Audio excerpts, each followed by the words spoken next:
All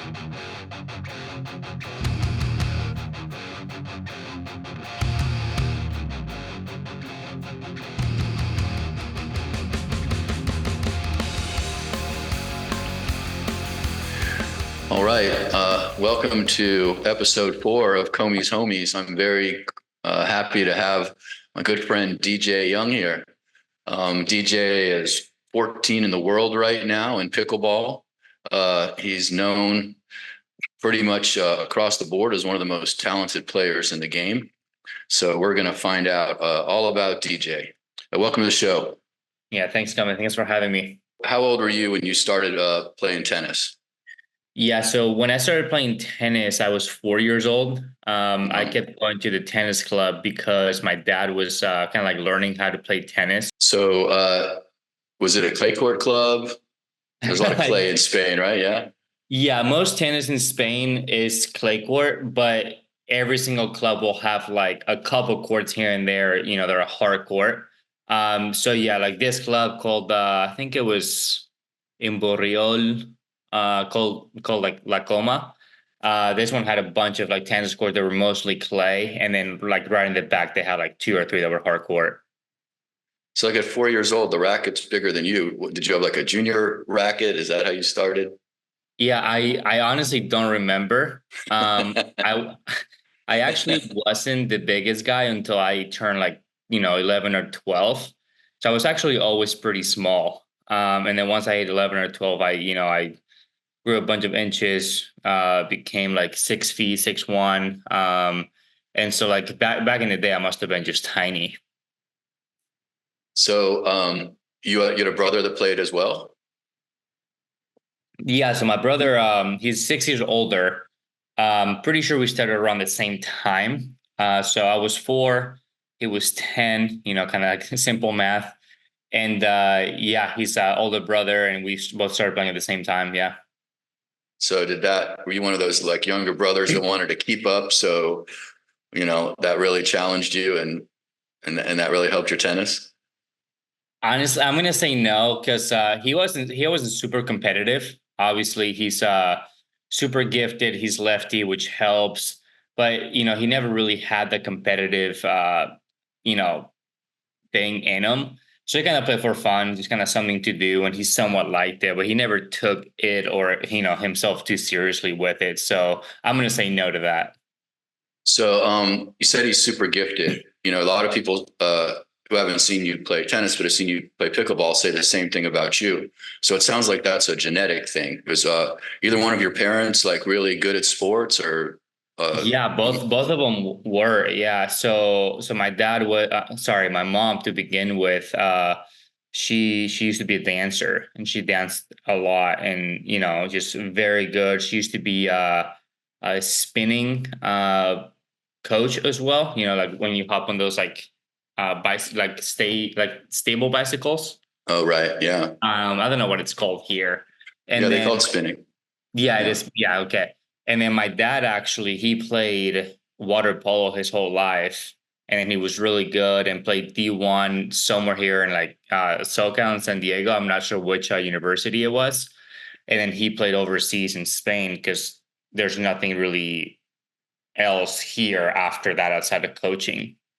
So he did Um, professional after college. I don't know exactly what he did, but he definitely kept on playing in Europe. Okay. So when did you start taking tennis seriously? Four, it's Uh, hard. I can't see someone taking it. I mean, Djokovic took tennis seriously at age 4, but I don't know. When do you remember where you started saying, I really like this. I really want to do this. I want to play tournaments. Yeah, it's a good question. I mean, a lot of my memories back then like are just extremely blurred. So I don't fully remember. But I mean, I pretty much started playing tournaments almost like right away. I have this like picture of me like super tiny, just like holding a big trophy that I don't even know how I won. And apparently, like my parents keep telling me that that tournament I played up. So however old I was, must have been like 2 years old. Like everyone was 2 years older than me or something along those lines. Um, but I do remember, kind of being number 2 in Spain in the juniors. especially around my area, and just kind of playing a lot of tournaments, especially this circuit during the summer where you just like travel around and play a bunch of tournaments. And I that was definitely like when I was 10 and definitely when I was like 12, maybe even 8. So, could be younger. So around those times, basically. Did you love the game? Or were you being pushed to play? How come you were playing so much? Yeah, I definitely wasn't pushed to play. I did love it. I did love it for a while. When I started just kind of like, not, kind of like not falling in love with it or starting kind of like, fading away, it was when I moved to the States in 2013, and I was 13 at the time. Right. So, when you get to, I mean, clay court tennis in Europe is kind of a beautiful thing. It's kind of like an art form, And then you get to the States. Did you go to California? Is that where you went? Yeah, I went Uh, straight to California. I lived in Monterey for a little while, and then I played tennis there. And then I Mexico, Monterrey, no Mexico. Monterey, like San Francisco area. Oh, okay. All right. Yeah, and I played some tennis there at an academy called Eagle Fustar or something like that. And then after that, when I moved to Oceanside, here in San Diego, I started playing at Bobby Riggs and Rancho Santa Fe and Lomas and all these places. And then you just kind of played, a bunch of junior tournaments, traveling around, mostly California, most weekends, and then just kind of did that for a couple of years until I kind of got burned out a little bit. So when you went to California, it's all hard courts then, right? Pretty Correct. much. So were you missing the beautiful clay courts back in Europe?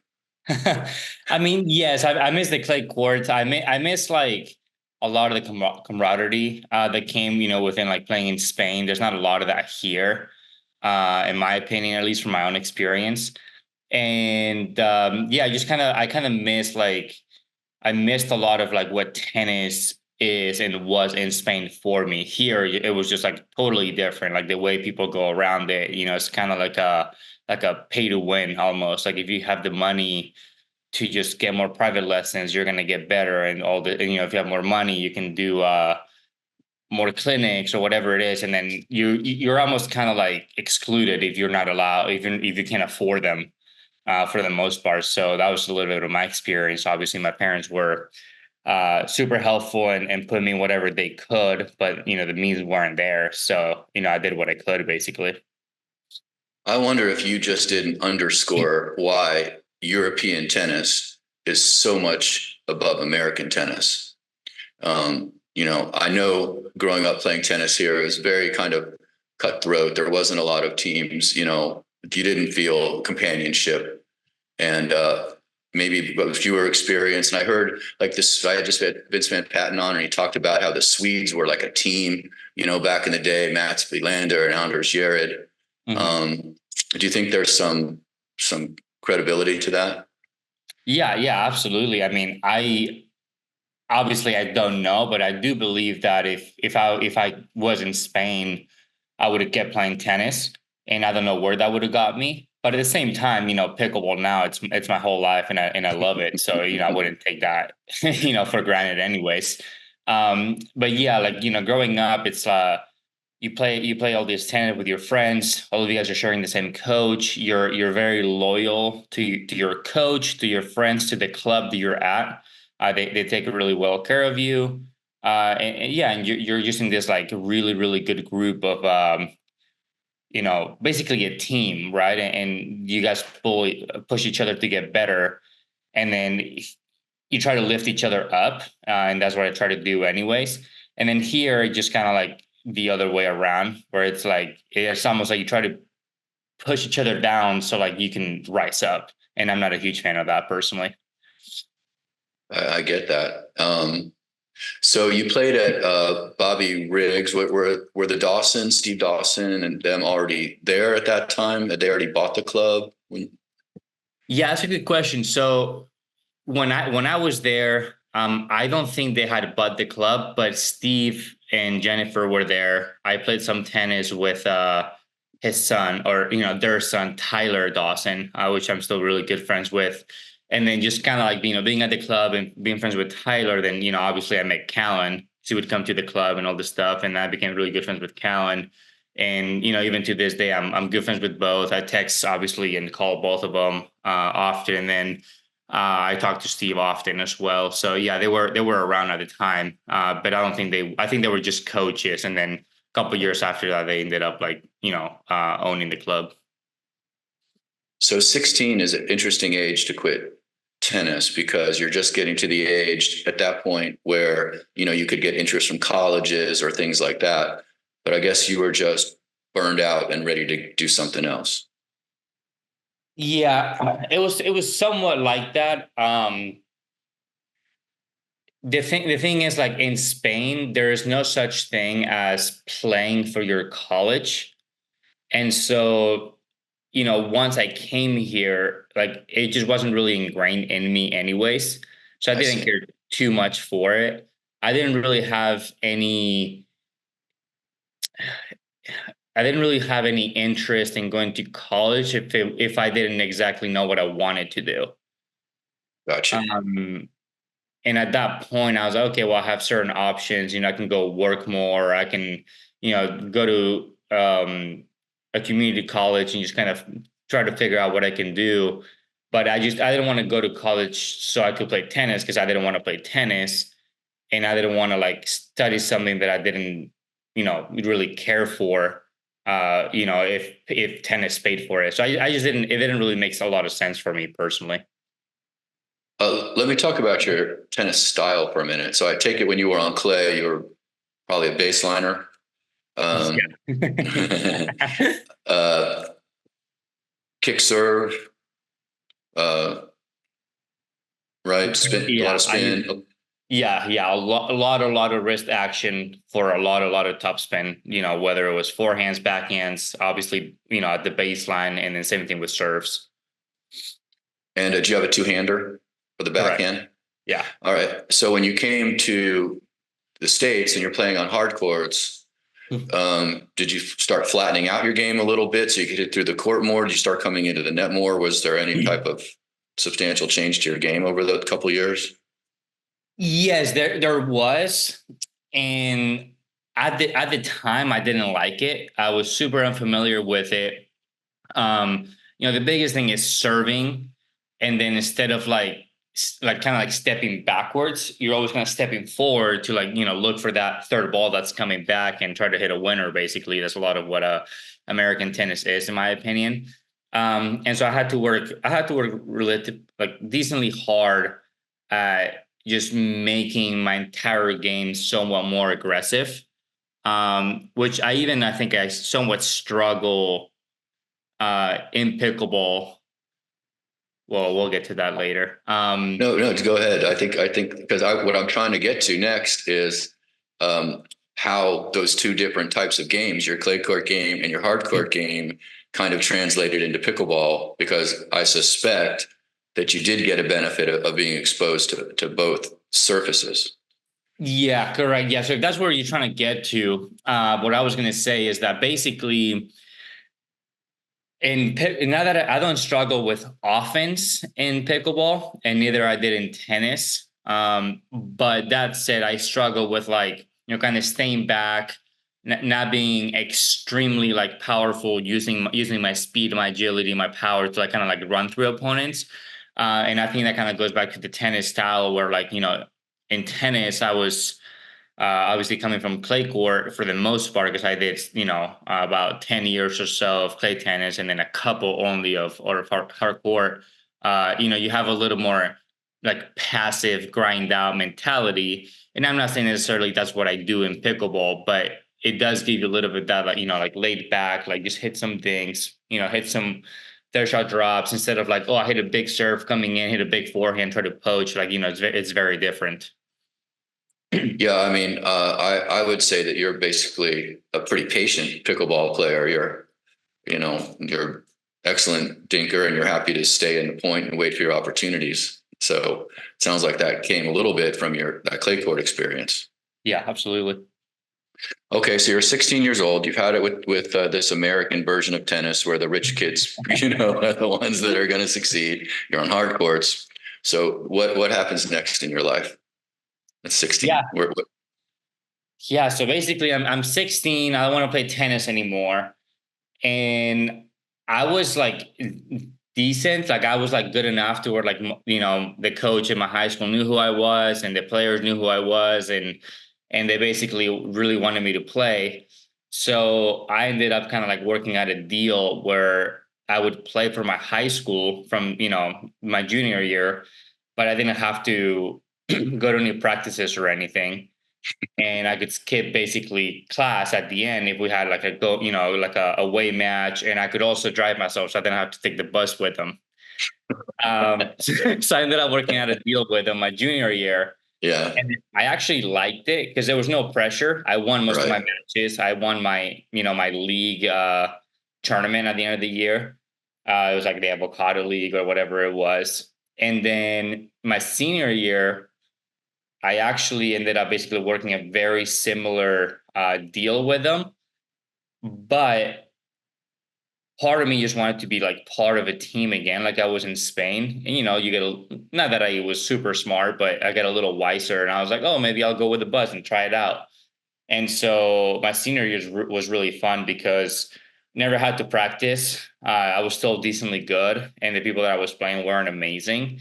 So I would just kind of, skip some class, go to like, these like tennis tournaments for juniors and whatever through my high school, and then obviously play the away matches and the home matches, and yeah, and I ended up just kind of like hanging out with my whole team the entire year. So that was very fun for me. And so then you graduated high school in where, Oceanside? Yeah, so I graduated high school in 2018 um, in El Camino High School, which is in Oceanside. And then I was honestly I was kind of working quite a bit. So I started at Chipotle. From Uh, Chipotle, I went to sushi. So I was dishwasher into a cook into actually like doing sushi, like making it. Um, wow. and then from there, that place closed. And then I ended up going to Sprouts. So I was kind of like doing a little bit of junior college to keep my parents happy, and then working basically full time. And it wasn't very long until like Callan Dawson, Steve Dawson, Jennifer kind of came through, and they were like, "Hey, like, come work with us, Bobby Riggs, Brocanics, blah blah blah." And then that's kind of how everything got started for me. So when you went and went with the Dawsons at Bobby Riggs, was it exclusively tennis for a while before you got exposed to pickleball, or was it tennis and pickleball together? How did that go about? No, so once I quit at around 16, I had never gone back to Bobby Riggs ever. Oh, Like I was done with tennis. The only reason why I was playing tennis because I could get out of class. And I would only do it for school. So I had never gone back. And then I was playing a little bit because Steve called me. He was like, hey man, like, I got the perfect sport for you. And I was probably like 17 at the oh, time, and I had tried it a couple times. So I was like actively playing a little bit, and my dad was a good 5-0 at the time. And so, yeah, you once I talk was about 18, I was still playing a little bit of pickleball and going to, a little bit of junior college, kind of like skipping most classes realistically. And then, working full time, I mean, not full time, but like close at Sprouts.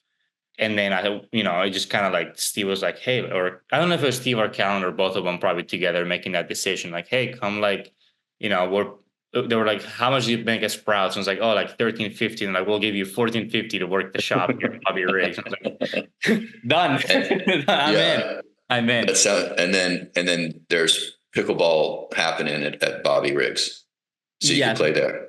correct. So there's pickleball happening, and basically like they were super cool to me. I mean, it didn't take very long until Steve was like, hey, you can work the shop as long as you want, but we'd like you to teach here. All you have to do is like watch me 10 hours worth of lessons, watch Callan 10 hours worth of lessons, and then we'll just kind of like funnel you some lessons to get it started. And so I did that, and I'm like now 18 and a half years old, and I'm making like 60, $70 an hour. it was a pretty good deal for me. And then I kind of used that money to, go to Vegas, play some tournaments there, go up to Orange County and little things like that, obviously with the help of Count and Steve. There was not much break between tennis and pickleball, as far as like you didn't have either a racket or a paddle in your hand. Like you didn't have much time off, right? You went from one kind of to the other pretty quickly. Do you follow me? Well, considering I wasn't practicing either one, I would consider that quite of a break. How Because long was I that break? probably, I mean, I started kind of like really falling off of tennis like at 15, and then I Okay. quit at 16. And then I kind of came back a little bit to play high school tennis. So it was like a good 3 years there where I wasn't really like practicing towards anything. And then like during 17, 18 is when I was like playing a little bit of tennis, a little bit of pickleball, and then just kind of working on the side.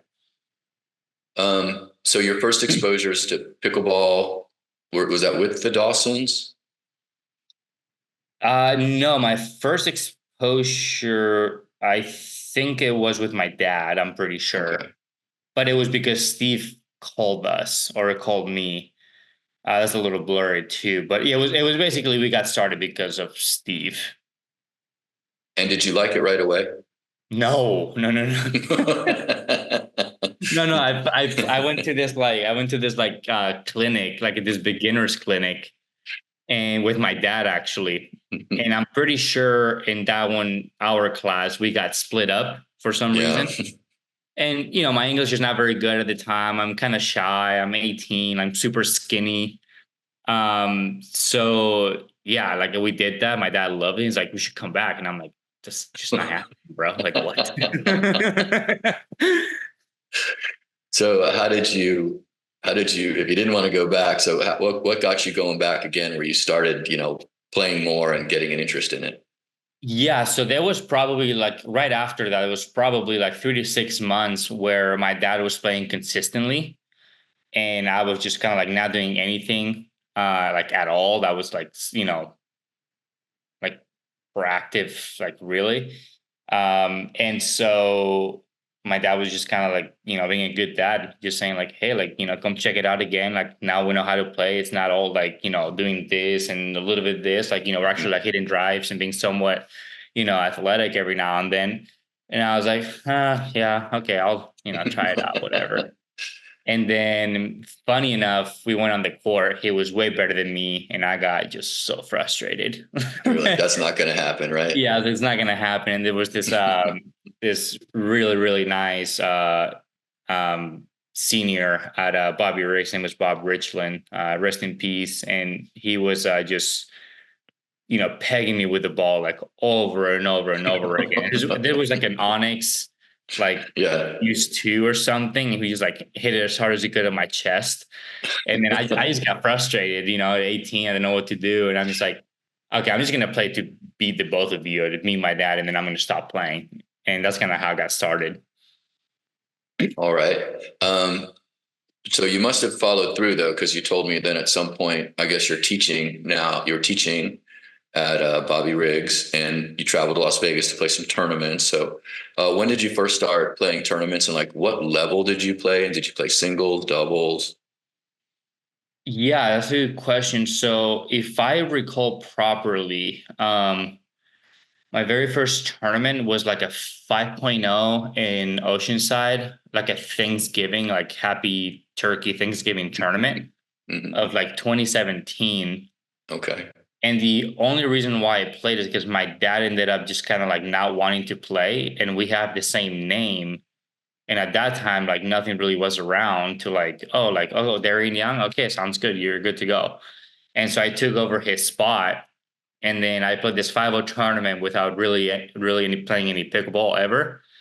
And I lost the first game like 10-12, and I ended up winning this next two games 11-0, 11-0 or something, or somewhere along those lines. And then I ended up winning the tournament.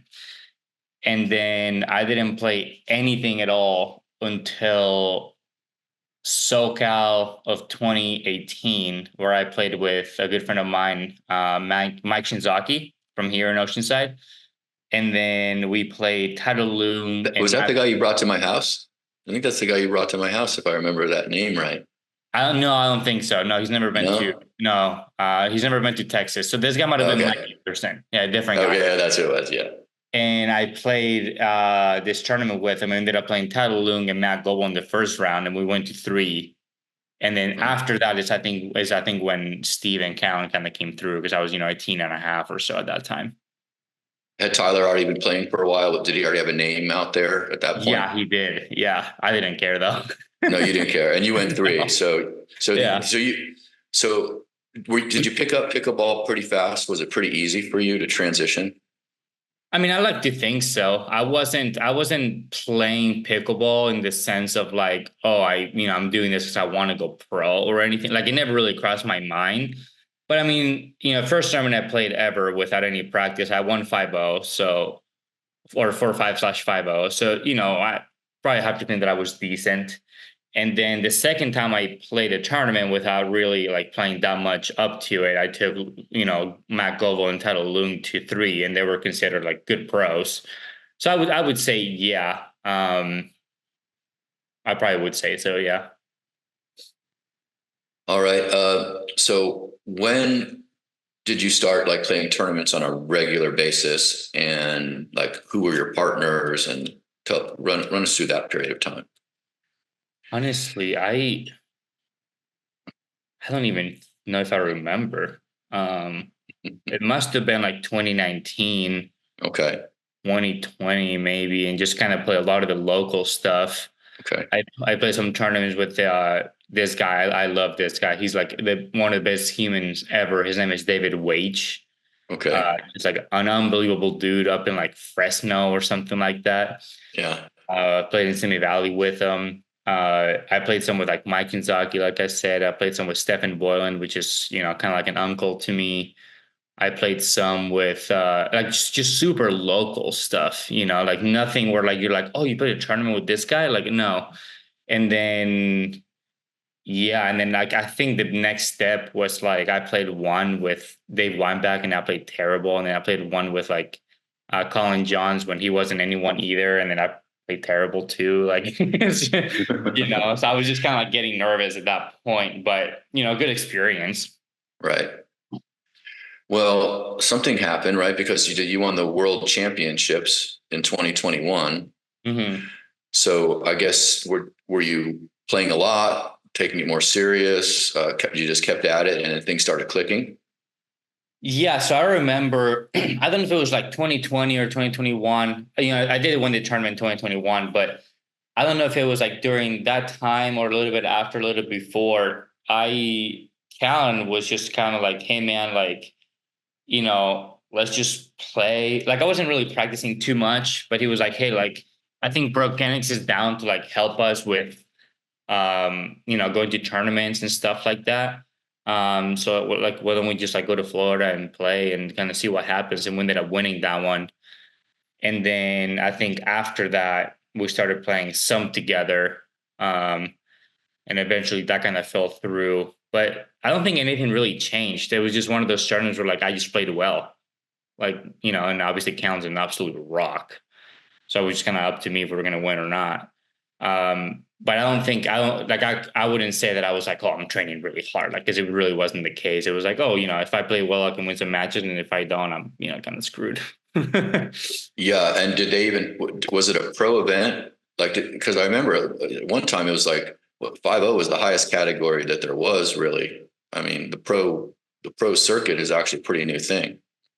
Yeah, I mean, it was either open or pro.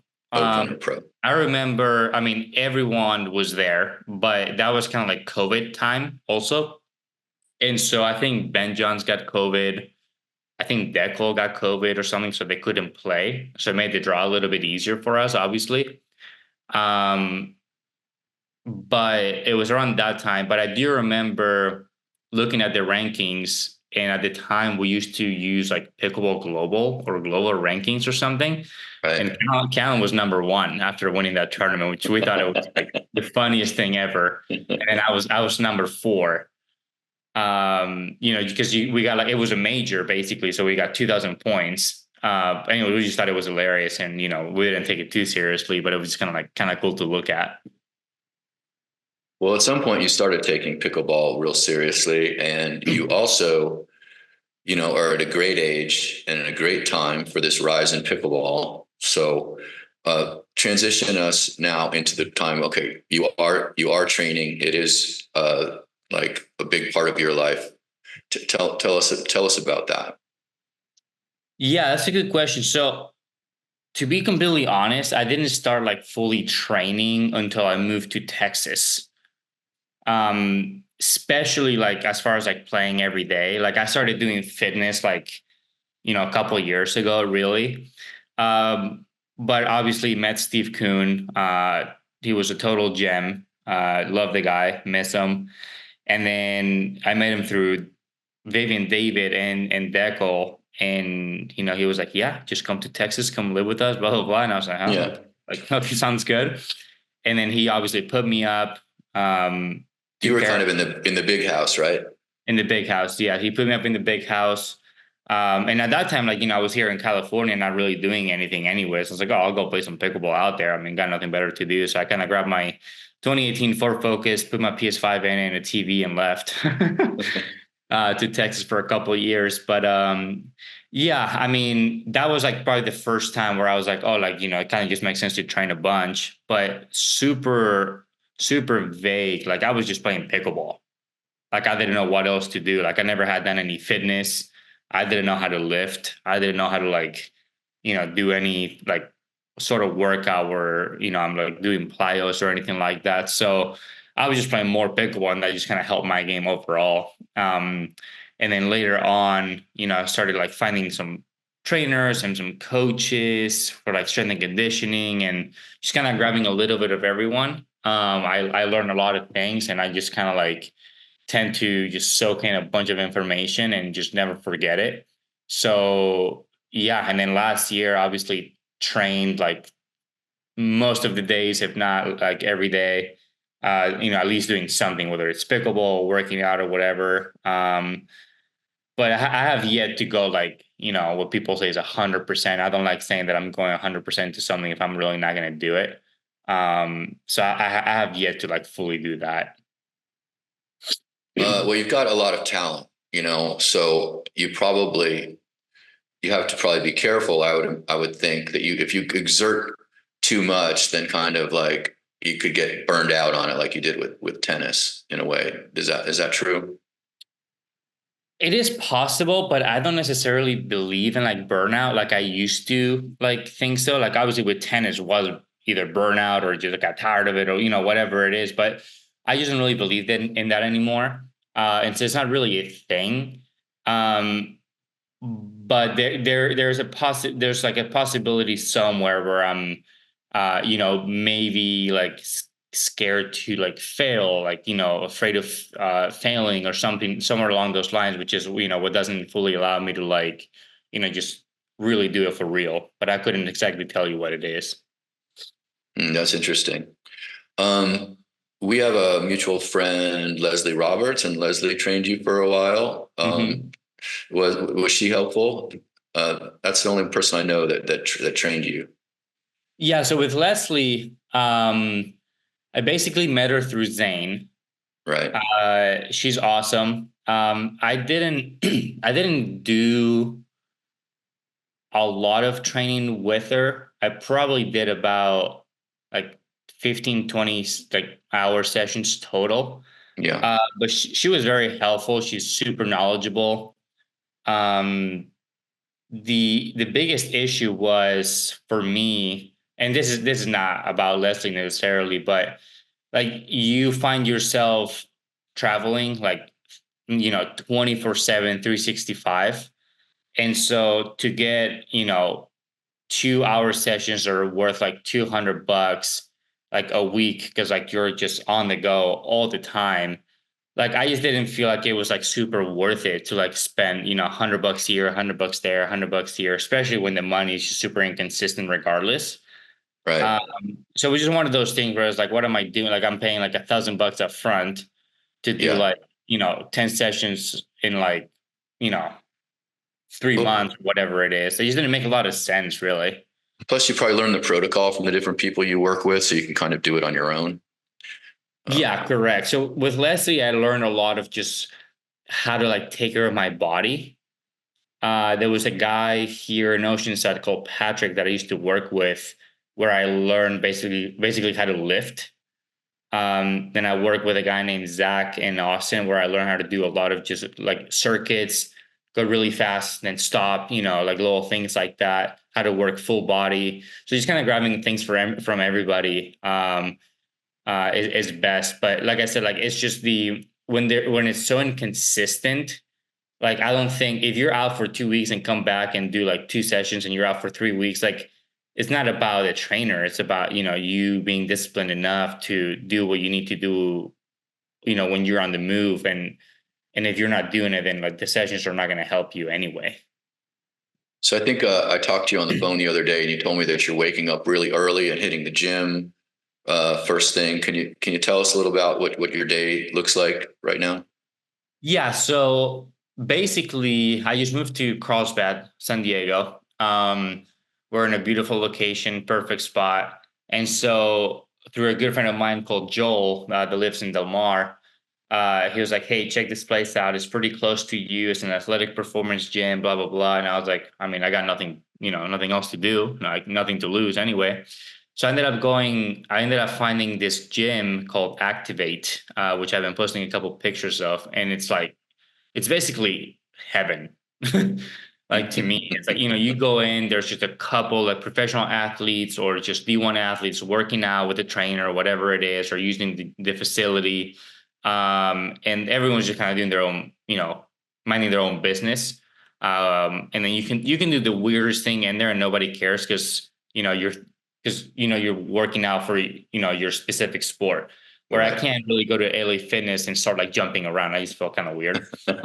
Me personally, everyone think I'm going to be a psycho, jumping on boxes and stuff. But with this gym, everyone's doing something similar, right? Like more like Right. athletic performance driven. So I'm basically just kind of like I wake up at 5. I'm not going to say I consistently do it every single day because some days I do fail. And then I'm usually at Activate by 6. I do about an hour and a half workout. My very first workout, I do like it to be like focused on strength and strength training. Because I feel like that's what really gets me going in the morning anyway. And that's kind of what I'm good at. So it's really easy to get started with that for me. And then be done by 7:30, somewhere along those lines. Then I'll go get some food, I'll go get a coffee. And then usually I work out again, and it'll either consist of like plyos or anything to do with a Bosu ball and a medicine ball, or it could be basically cardio and abs. So that would be my second workout. And lately I haven't been able to play because of this.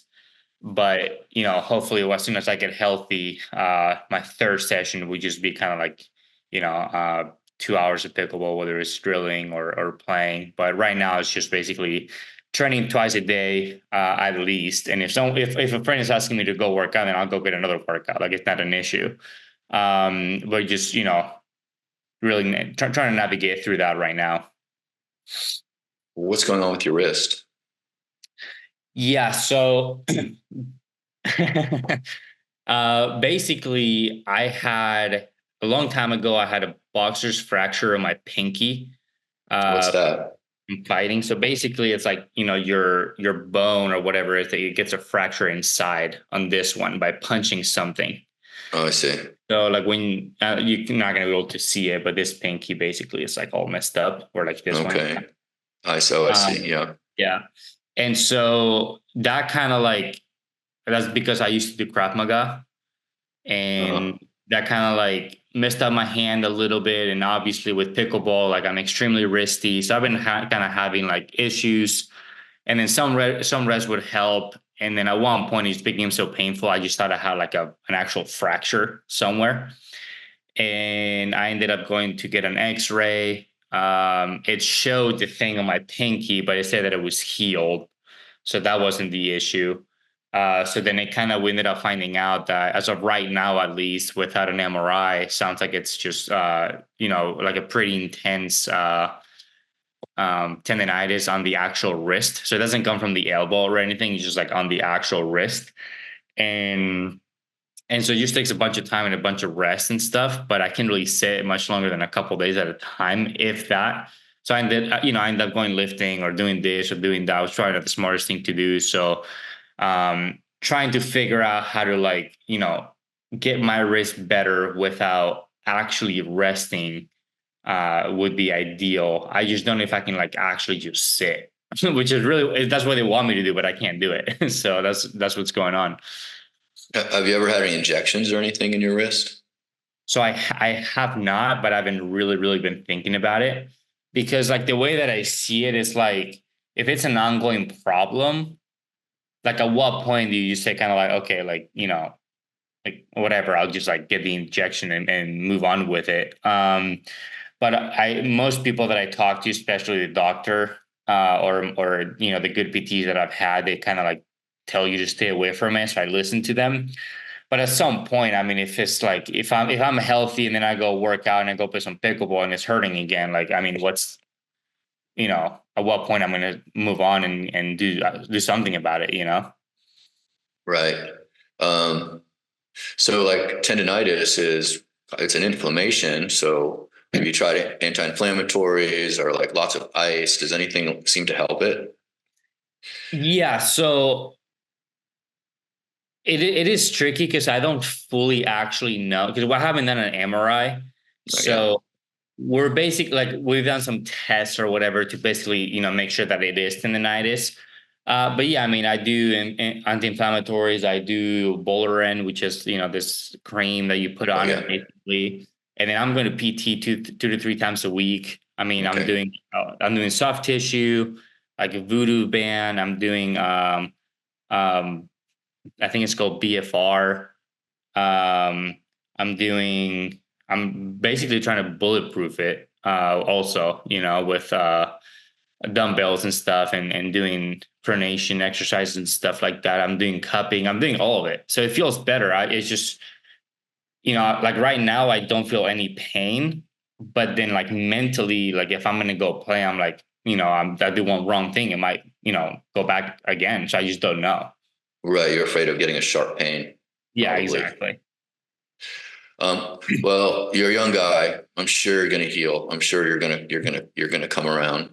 Yeah. Um, I wanted to talk about something. You were very frank just a moment ago, and you said something. It's like um, most people I know universally will, if they name the most talented players in pickleball, if you're not the one, you're in the conversation. And you just said a little while ago that you've been afraid really to go all in 100% because you think you might fail. And I think that is a very honest statement. And I wonder if you would be kind enough maybe to share with us a little bit more about what goes through your mind, about going all in 100%. Just reveal to us a little bit about yourself. Yeah, that's a good. Okay, I see what you're saying. I'm going Joe Rogan on you right here. Yeah, no, I love Joe, so I like this. I listen to Joe every day. Yeah. Um, yeah, no, I mean, obviously the fear of a lot of people, a fear that I have is that you're probably like never good enough, right? Whether it's pickleball, whether it's in life, whether you're a dad, husband, whatever it is, right? So like that's kind of like always there. So then you tend to, or I tend to just um, kind of like be content with almost not trying. So then the excuse is like, well, I don't try hard enough. So like, I guess we'll never know, like you'll be screwed if I try hard enough, like little things like that. Right. Right. Mm-hmm. Um, and so, I think everyone battles it to some extent. I think some more than others. For me personally, it's been a tough thing mentally because, this talent thing, it didn't just come from pickleball. And so, it happened in tennis. It happened like in school, whether I'm studying or whatever. Like, I was just also one of those kids. Like, I didn't go to class ever. Then I show up, take the test. It's kind of like, yeah, it's good. Like, like the grade, I'm basically having an A. Whatever it is. Like, and they're like, oh, like, if you applied yourself, blah, blah, blah. So it's like when you have like all these like years of like, oh, like what DJ could do, what DJ this, DJ that, like, you start kind of like, just another guy, another person saying this, saying that, whatever. So I've been very much like been used to kind of like being the center of attention, whether it was like the talent in tennis, or like I was taller than most people when I was younger, and blah blah blah, or this and this. Like some people say like it's looks, I mean whatever it is. It just gets in your head sometimes. It's like, okay, like, but what am I if those things are not there? you know but I just couldn't really tell you how to like fix it, otherwise I would have fixed it. I would have fixed it a long time ago. Well, I mean, it's amazing. You've been top 10 in the world. I think you're 14 in the world right now. You got a 6.5 duper. Oh, is that nice? Damn, good for me. Yeah, I did a little research before we got on the podcast here. Um, so it reminds me a little bit of Thomas Wilson, who was working full time and not really trying. And sometimes he would go, his warm up would be for the week would be to play with his mom twice, you know. Um, and now he's doing more, and he's on the podium all the time, at least to start the year, you know. Um, you how did it change for you when you beat Ben and Colin Johns in doubles with Patrick Smith not that long ago? Did it change your mindset at all? It didn't necessarily, because like I'm very much a realistic person. And so like obviously some people came up to me and they wanted to do like a podcast, or they wanted to do like write about, how I beat them and blah blah blah. But it's like, it doesn't take anything away from them, right? And so like for me to beat them once doesn't necessarily mean much. And especially with pickleball, like obviously there's a lot of actual issues with pickleball. Um, but the real life scenario is that I play this tournament. Uh, I'm playing with a good friend of mine, Patrick Smith. I get to the quarterfinals. I play pretty well. Patrick plays really well. Couldn't have done it without him. And then I beat the best team in the world. Lots of respect for both of them. And then I go into the semifinals of this like supposedly, you know, extremely important pickleball tour. And then I lose in the semifinals. Then I go play the bronze medal. I end up beating Jay DeVilliers and Matt Wright, which are both extremely good players as well. And I get a bronze medal. And then 2 weeks later, you get a check for $1,300. Right? Like it's almost like everyone's like saying like, oh, the sport is booming and this and blah blah blah. But then like when you really like live it, it's unless you're a certain couple people, it doesn't really pay off that much. Like, I mean, we're talking about I beat the best two players in the world. I got to the semis of, like the main tour of the sport, like ATP would be. And then on top of that, I get a bronze medal. Just kind of depending on how you view medals. And then I come back home 2 weeks later, I have like, only $1,300 in my pocket. It's, I mean, what am I supposed to like jump around in happiness? Like, hey, it's okay. Like, I don't know. Now that everybody in the PPA has these contracts that are, not everybody's got them, but the people that sign PPA contracts, are they, so they're not giving prize money away anymore, are they? Like it's contracted players? How's that working right now? Well, so I have a very I probably like view it differently than most people. And like I'm not against contracts necessarily, but having a contract that you're guaranteed money just to show up, it kind of just it basically tells you that you're going to get paid regardless. And so if you have enough people and make a big enough group to do so, then it just becomes basically a what's the word? Like an exhibition. Yeah, exactly. It becomes an exhibition, right? Like Yeah. because it doesn't matter how good you do, especially if you sign like a long-term deal, right? And so obviously finding the not necessarily the motivation, but finding the discipline to try your absolute hardest all the time, and you know you're gonna get paid the same regardless. It's pointless. Like it's like really stupid in my opinion. Um, Well, I mean, I guess if you're getting the podium all the time, you could renegotiate your contract to a higher amount and I you could guess get better sponsorships. I guess you could, but then then I feel like you'll have people like me that most people. I mean, so here's the thing. Like I came to the 2023 PPA tour unranked in men's doubles, right? Because I was playing APP, I was playing MLP, and then I in the year number 11. I have two bronze medal. I have a bunch of semifinals. I have a bunch of quarterfinals. I have maybe one or two second round losses to really good teams like Pablo and Federico. And where did that really take me?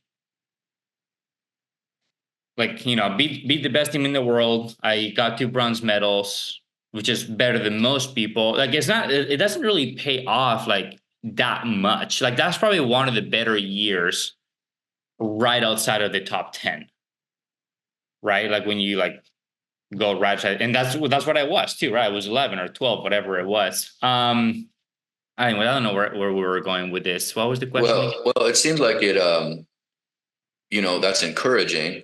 And I think it has the feeling right in pickleball that more and more money is coming in. So I would think that you could take what just happened with that year, build on it, keep the momentum going, and and just ride this wave. And maybe big money is coming your way. Yeah, it's possible, but you also need stability, right? Like you can only do things for so long, especially if you have a family, until you're like, okay, like is this ever gonna pay off, or is it gonna like just be, one thing that I do until I get tired of it or whatever it is. And so I guess maybe that's also where the uncertainty from me going like all out is. I've been paid well more than I would have doing, a lot of other jobs, but I don't think it really has like translated for the amount of work that I put on that, especially the things that people don't see, right? Like I've been out of home like months at a time, right? And then you go play a tournament, you haven't been home for months. You then again, like, you get bronze, you get paid $1,300, you go home. It's, plus appearance fee for some people. Luckily, I'm one of them. So it just really depends on how you view it. Um, I saw that you're putting out some content on social media, and I think your Instagram followers are going up and that kind of thing. And you got a deal with Engage now. Are you are you working sponsorships, or are you just waiting them to come to you, or what are you doing there? What's the end game for you with all that? Yeah, that's a good question. Yeah, so I've been spending a lot of money on social media stuff. I'm working with a couple different people. Are you working with there's two different ladies I know that are in the business. Yeah, I worked with Brent before. Currently, I've Yeah. been working with Eker. Uh, I work with a guy named Oscar. I work with Maddie. So I work with a couple different people here and there.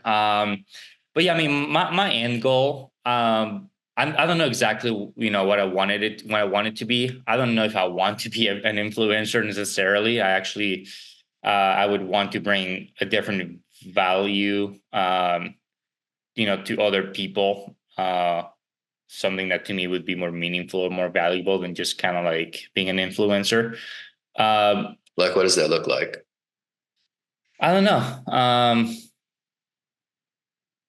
I don't know Still yet. think I haven't figured it out because Still thinking about it. Still thinking about it, and the truth is my number one job right now is to play pickleball, right? So everything that I do on the side is an extra, right? Whether it costs me money or whether it makes me money is just an extra, and so or a bonus. And so right now, I don't know what my end goal is with it. I personally enjoy doing the content that I've been doing. Um, and so that kind of helps me out mentally, just because I personally do enjoy it. Like I'm not doing like things that I don't want to do.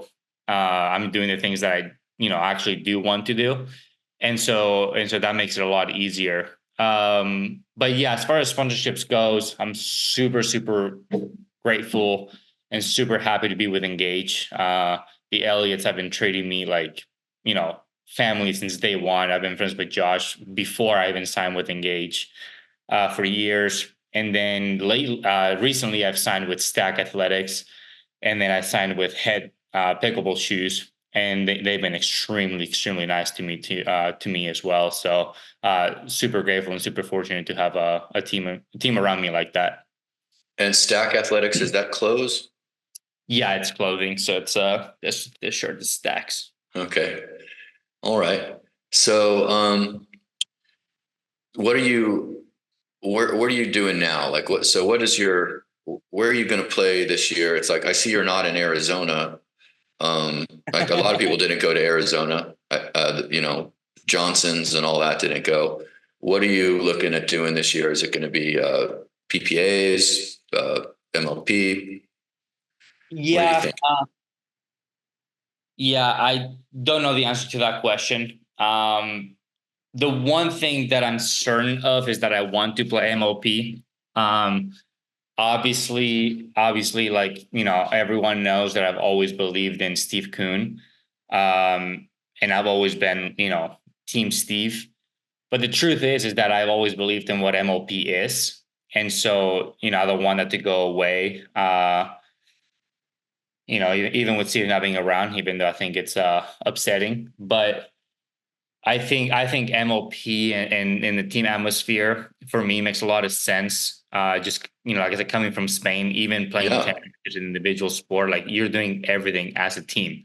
Like I'm at a club, I'm loyal to them, and yeah, there's a friend of mine that's in the same club that at some point I might need to play against, but that doesn't take away from the loyalty and the camaraderie that you have. So to me, it just makes a lot of sense. Where like a lot of these other individual events, it's basically what like junior tennis was, and I'm just not a fan of it. Just very cutthroat, very like, which I'm not saying I'm not necessarily. Like obviously, I want to win and compete, and nobody's gonna like get in my face, but just the actual like feeling Not of not it. if they're smart. Huh? Not if they're smart. If they're Yeah, not smart, if they're they're not going to smart. get in your face. Yeah, no, people have learned, but yeah. So I'm just a much bigger fan of the team events itself, and I've been super fortunate to be part of the Ranchers when we won, and I mean there was like no feeling like that. I loved winning the tournament with Callan and World Pickleball Championships, but MLP is different because you're sitting and you're like cheering for people at the same time, and like selfishly that's also for yourself. I don't know, there's something to it that's hard to also figure out, that what makes it so fun. But yeah, to answer the question, long answer to a short question, but I definitely want to play MLP, but I don't know what everything else is going to look like right now. Yeah, it's a crazy time, right? Everything's in flux. It seems like, especially the people that signed with MLP, they have one contract, and then 2 weeks later they want you to look at another one, and then they want you to look at another one 2 weeks after that, and you've got one day to decide if you want to do it, and then now they want to maybe buy you out. It's been, how do you deal with all that, like emotionally? Well, emotionally I'm a rock. I'm a rock. Well, like it's really funny because like you know how a lot of people are lost outside of life, Yeah. like during life, and then they find this one thing, and it could be pickleball, right? And then they go into pickleball, and they're just like they find themselves. I'm that way, but like in real life. like I'm almost lost in the pickleball court, believe it or not. And then when it comes to real life, I'm like the most like like mostly up and like just kind of super steady, but I'm never ever down. Like I'm just like as consistent as it comes when it comes to real life. In pickleball, actually, I think it's gotten a lot better personally. But I can have little downs, a lot of ups, hopefully. Yeah. Um, so like the way that I go with it is like I try to do uh what I truly believe it's best. I've been like on tour throughout the years, like know who I am, like as a person, and so that they all trust me. We're all very good friends. I'm one of the few, they'll tell you one of the few people ever that I'll just call you and check up on you and see how you're doing. I don't need or want anything from you. I just want to make sure that you're okay. And so, I've heard a lot of mixed feelings from people. Some people haven't signed, right? Some people have signed some stuff and they're extremely unhappy about. Um, Certain people, I don't want to name any names, that don't know what they're going to do, if they're going to keep playing even pickleball. Like, because a lot of these deals that they're offering, it sounds like it's just like you're basically like killing yourself almost, like you're not making any money, right? Like you might Oh as well just yeah. do something else. Yeah. Some of them you have to play 30 events. Yeah, That's onerous. That's tough. yeah, it's a lot. Um, and so like they don't know what they'll do. But what I got the most out of it is that the people that have signed are just like not happy. So I haven't signed anything. If anybody's is curious, um, I want to be I want to be cooperative. Is that the word? Cooperative. Cooperative. Yes. I've talked to everyone. I've been extremely upfront, and then again, like I'm not trying to get anything out of them. Like I didn't try to take anything out of the deal that I signed last. And if they're actually willing to work with me instead of like trying to screw me over a little bit, then I'm willing to do so. But otherwise, we're just gonna be stuck in the same spot. Yeah. Um, what do you think? Like there was this players collective and it really didn't go that far, but I think the intent was good. What do you think about like if the players are going to be contracted, what do you think about actually like a organized real players union? I mean, yes, I'm all for it, but I think it's really tough to have something like that when you're battling like three different entities, right? So you have APP, you have PPA, and you have MLP, and each one of them of those are kind of like just individual things. So you would be battling three different battles. I mean, that's like nearly impossible. So I think it's very realistic. If it was like a 1 point, just one of them, or maybe two, whether there's a merger or not, and then you can do that and then do the other one on its own, on the APP side. But right now, it's just, I mean, things change daily, right? I think the collective was a super smart idea. I I personally love that Jill was running it. I think she's a super, super smart girl. And I think she had very good intentions behind her. But yeah, to my knowledge, like they sent PPA and MLP an offer of some kind for like the players that were unsigned. So like we were all under the same umbrella, even though I personally didn't put my name in.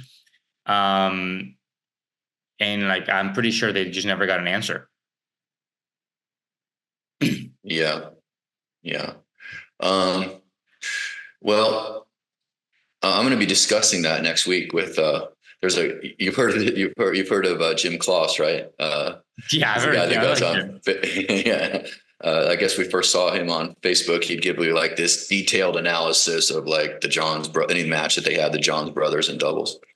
Well, he's a lawyer and he's looked at a few contracts. So he and I are going to talk about all that, the players union next week. But you raise a very good point. It's really hard. If there was one tour that had people with contracts, then you'd have, the tour, you'd have the owners and you'd have the players. That makes more sense. But you're right, you've got two different tours and you've got Major League Pickleball. And, I guess even if MLP and PPA merge, they still have two very different formats. Um, so anyway, what have you heard that MLP and PPA are actually merging? Because I hear different things. Well, it sounds like to me like it changes every day. We had deadlines of like their merger, like I mean, so long ago, right? And so like they keep saying that they're 2/3 of the way done, or they're like 98% done, or whatever it is. But at this point, like I just don't even know what that means. I mean, if I'm No. 98% done with something, I usually just get it done, but it doesn't seem like it works that way over there. So I truly don't know. I obviously have heard that they were merging. Then I heard that they were not. Then I heard that they are, but under these conditions. Then like this condition like happened, and then they changed. I mean, and there's a lot of hearsay, so there's nothing that I actually have like you know very much like certain information coming from certain somebody. It's just like 20 different voices just coming at me, or like asking me for a little advice, or because they trust me, or they want just a genuine uh you know they want a genuine answer to a genuine question, and they need help. Like, so that's kind of where I'm standing. I just don't know what they're gonna do. Yeah. Well, let's switch gears. I want to finish up with something. You invented a pickleball shot, I and did. I didn't you? Okay, so the tomahawk, right? That's like instead of a backhand, a high backhand, like volley, you turn the paddle around. You turn the paddle around and you hit from this side. Well, weren't you the one that invented that shot? And is it called the tomahawk? Yeah, I mean, I think I haven't been playing pickleball for like that long for me to like say that I've created a shot. So I don't think I'm the creator of the shot. Did Now you? I do think I have the best tomahawk in the game. No offense to Okay. Navratil, but I Well, he do learned it. think He learned it from you. yeah, but mine is definitely better. Um, but I mean, honestly, I don't know if I told this before, but I used to like play with Jeff Warnick a lot, and Jeff Warnick and I are very good friends, and he already has this like funky grip regardless. Right. And it's not that I did it because he did it. The real reason why I started doing the tomahawk is because I could not figure out how to hit a backhand put away. I just could not figure it out. So I just got to the point where I just like changed my paddle and like just smack it this way. Like, okay, like it worked, like whatever, you know? But that's You really get. kind of how it came. I just couldn't really do this from up here. And then I Yeah. figured this one out, the tomahawk.